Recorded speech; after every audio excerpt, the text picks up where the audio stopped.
Isn't it wonderful to see a restoration of this wonderful old tennis centre which holds so many memories for us?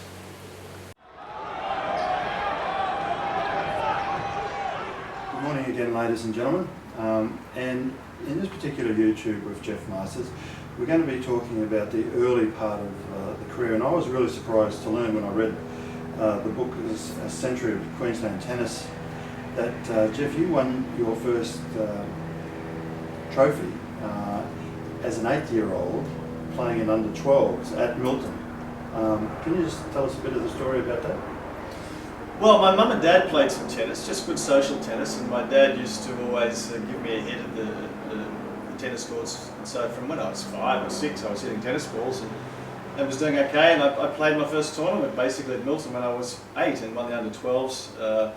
And I was fortunate that I basically won all of it, the age titles from under 12 through under 17, much to the work of my dad, who got me going and starting, and then of course with great assistance from Trevor Fancutt, who was my main coach as I developed in my teenage years, and also of course Alan Jones, who was the school tennis coach.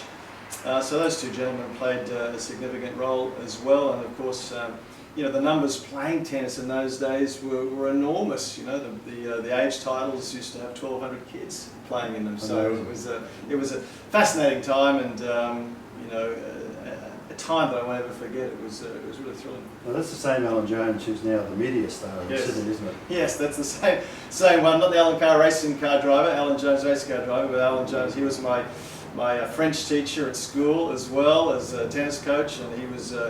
You know, he's a very dynamic personality, and yeah, he played a role as well in not just my tennis career, but also, you know, how I held myself and conduct myself off the court. Yes, a driven personality, I think, as much today as probably what he was in those days. So, Trevor and Daphne, their influence was pretty significant as well? Yeah, look, very much so. I mean, Trevor was a former South African Davis Cup player, and Daphne, of course, was one of the best players to come out of regional Queensland. Monto, I think she grew up in. And so the two of them began their tennis centre at Lutwyche, which they still run today. They love the sport. They had the expertise to help me, and of course Trevor worked with me, and Daphne worked with Wendy Turnbull, another great Queensland player. So there was a lot happening at the Fancas Tennis Centre at Lutwyche. Trevor was still hitting a good ball. Took a lot of time with me, and you know, it's a lot of hard work when you're working with an elite junior. You don't get a lot of payment from it, and it's a lot of hard work. But so I owe a lot to Trevor in particular, and Daphne. And we must never forget those that worked with us in the early years, that inspired us and gave us all the grounding and the platform for our future careers. It was you know, a very important stage for me, and I thank them enormously. And it is surprising, when I did the interviews with Daphne and Trevor always in the background, always giving positive feedback back to Daphne, and you can just see the love between them was just so incredible. And Trevor was just wanted Daphne to shine and enjoy her moment at this, you know, young old age. And in Daphne's case, that's very much the point. She's just a dynamo.